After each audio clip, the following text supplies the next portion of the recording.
তোমরা কি বলছো? আমি এখানে থাকতে আসিনি, আমার খোকাকে নিতে আসবে। আমার খোকা খুব ভালো, আমাকে নিতে আসবে। দাঁড়াও, আমার খোকার কাছে আমি একটা ফোন করি।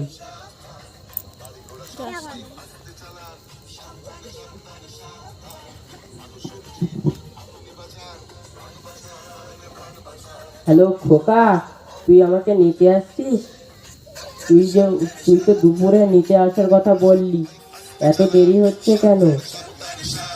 আমি ব্যাগ গুছিয়ে নিয়েছি, তুই আসলেই আমি তোর সাথে চলে যাব।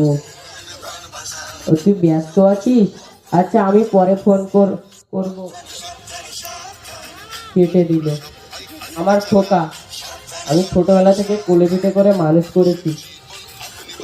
ওকে আমি খুব গরিব অবস্থায় মানুষ করেছি। আজকে সে মস্ত বড় অফিসার। সে কল সে কলকাতায় বড় একটা বাড়ি কিনেছে। সে কলকাতায় বড় একটা বাড়ি কিনেছে।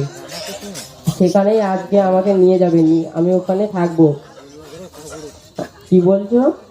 খোকা আমাকে নিতে আসবে না? দাঁড়াও, আমি আরেকবার ফোন করি। আমার খোকা এত খারাপ নয়, আমাকে নিতে আসবে। দাঁড়াও। হ্যালো খোকা, তুই আমাকে নিতে আসবি বললি, নিতে আসবি না? কি বলছিস? বৌমা কি বলছে? আমি তোদের সাথে মানিয়ে থাকতে পারবো না? কি বলছে? আমি তোদের সাথে অবশ্যই থাকতে পারবো। তুই নিতে আসতে পারবি না কেন? তুই আমাকে এই একটা ঘরে একটা কামরা দিলেই আমি সেখানে থাকতে পারবো। বাবা, আমাকে নিয়ে যা। তুই যে ছোটবেলায় স্বপ্ন ছিল যে আমাকে নিয়ে একটা বড় বাড়িতে থাকবি, কি হলো সে স্বপ্ন? তোকে আমি কত ছোটবেলা থেকে কোলে পিঠে করে মানুষ করেছিলাম, তোর মনে আছে? আমি তোকে কাঁধে করে কাদা রাস্তা দিয়ে নিয়ে গিয়ে দিয়ে আসতাম। তোর সে কথা ভুলে গেছিস?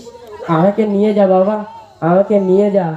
আমি মরে আমার বাড়িতে নিয়ে যা, আমি মরে গেলেও তোদের ডিস্টার্ব করবো না। আমাকে নিয়ে যা, আমি তোদের কোনো অসুবিধা করব না বাবা। Hello, hello.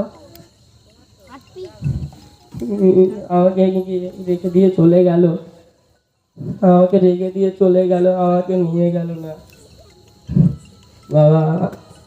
আর আমি কাঁদবো না, না। আজকালকার আজকালকার ছাত্রছাত্রীরা, তোমরা জেনে রাখো, এখনকার ছোট বাচ্চারা বড় হয়ে বাবা মায়েদের বৃদ্ধাশ্রমে রেখে দিয়ে আসে। তারা এমন ভাবে আচরণ করে যেন তাদের বাবা মা তাদের বাবা মা নয়। তাই তোমাদের বলি, তোমরাও বড় হয়ে যেন এরকম বাবা মাদের বৃদ্ধাশ্রমে রেখে দিয়েছো না। আজকে আমার ছেলে আমাকে রেখে দিয়ে চলে গেল। আমার এখন মনে হচ্ছে যে আমি আমার বাচ্চাকে ঠিক মতো মানুষ করতে পারিনি। বড় করেছি ঠিকই, কিন্তু আমি ঠিক মতো শিক্ষা দিতে পারিনি। আজ আমি একজন ব্যর্থ বাবা।